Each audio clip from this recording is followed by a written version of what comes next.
अस्सलाम वालेकुम दोस्तों, क्या हाल चाल है। बात करेंगे ओमान टेल के नेटवर्क में ख़राबी के मतलब। आज 6 मई है और दिन है जुमे का।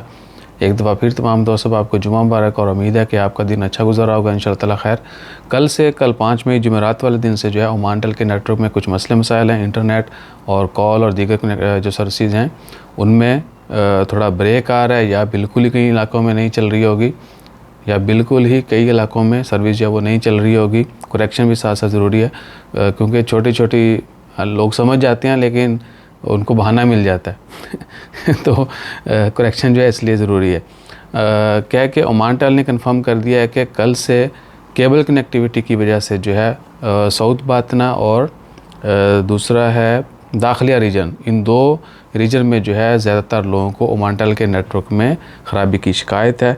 और ओमान टेल जो है ऑलरेडी उसके ऊपर काम कर रहा है। जल्द जो है सर्विस बहाल हो जाएगी। अगर आपको भी ओमान टेल के सर्विस में कोई कमी बेशी का सामना है तो वो टेक्निकल फॉल्ट है। जैसे ही केबल रिस्टोर हो जाती है, कनेक्शन जो है वो 100% अप हो जाएगा, स्टेबल हो जाएगा। तो अपना ख्याल रखिएगा, दुआ में याद रखिएगा। और वही पहली बात आखिर में कि हमारा ख्याल रखने के लिए लाइक शेयर सब्सक्राइब कीजिएगा, फॉलो कीजिएगा। जज़ाकल्लाह, अल्लाह हाफ़िज़।